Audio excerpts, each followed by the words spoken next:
quite dramatically made the decision at a young age, at the age of 18? No, 16. At the age, sorry, at the age of 16 to enter a monastery. Yes. Could you tell us, first of all, what made on earth, what preceded that decision, and the particular order of this monastery that you Right. went to?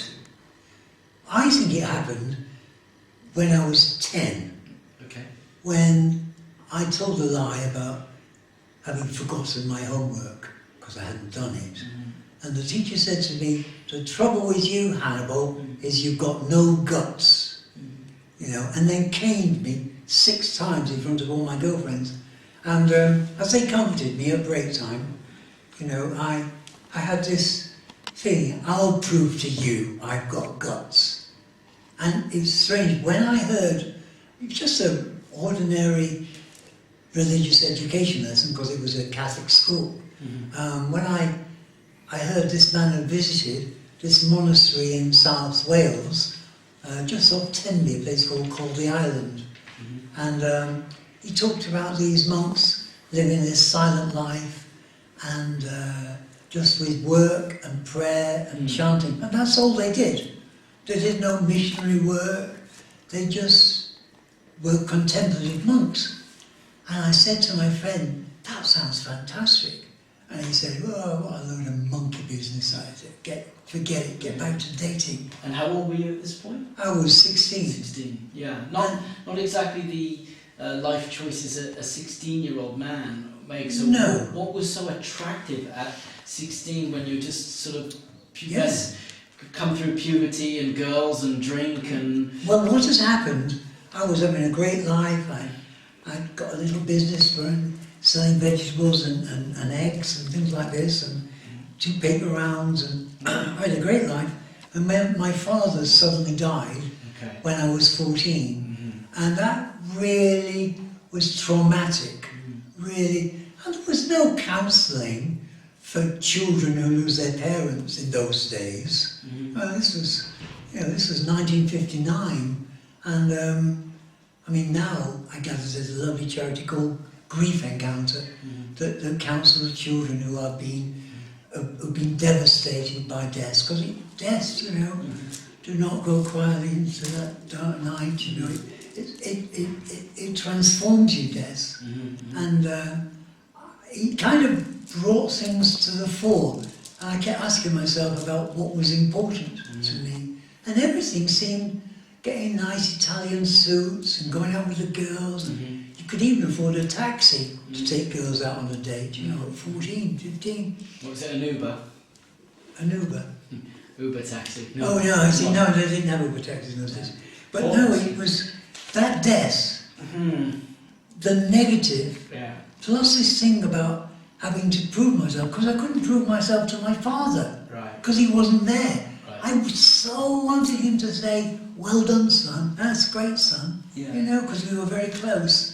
And I think the two things, hearing about the monks, and what was so weird is I do think I'm something of a masochist. It had to be the hardest order. Tell us to the letter which order you chose to go into and what they are now called these days, if indeed it's the same thing. Well, I read, there's a very famous writer called Thomas Merton, whom I read a lot, and I read lots and lots of books about monastic life, because there was you couldn't Google answers in those days, you had to actually physically read.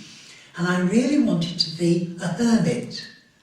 I really thought, now there is a Roman Catholic order called Carthusians in Parkhurst, and I really fancied becoming one of those.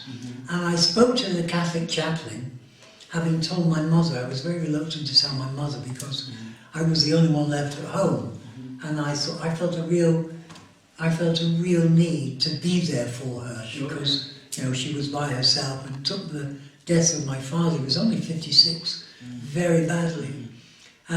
So it took many months before I dared to put words to what I was feeling and tell them. What did you think your mother would say? I thought she would say, no, you can't leave, no.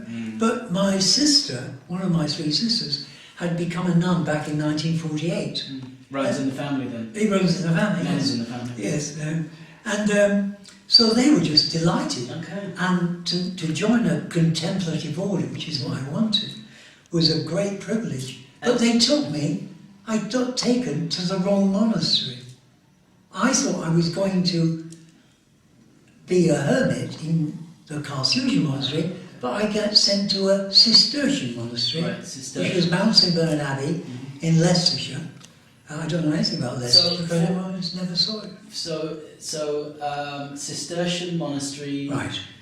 in Leicestershire, Yes. and this is what the lay person would call a Catholic monk Yes. in the Yes. Catholic religion. It's only in America they call them Trappists. Trappists. Because that's from a place in France 300 years ago called La Trappe. Okay. That's how they're called So it's Trappists. nothing to do with feeling trapped or being in No, trapped. no, absolutely not. So a decision at 16. Can I Yeah. ask, were you particularly religious before this? Were you raised religiously? Did you have a belief in God?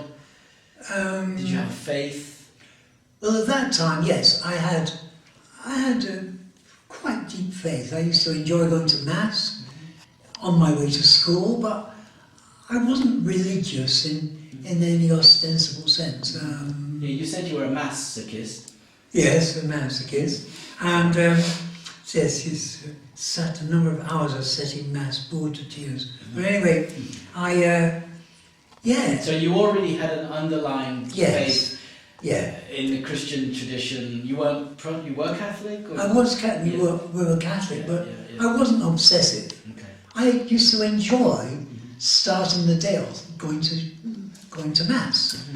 But that was very common in the Yes. 50s, Yeah. you know. And on the 15th of January, it was arranged that I go to this monastery. 15th of January, what year? 1961. Wow.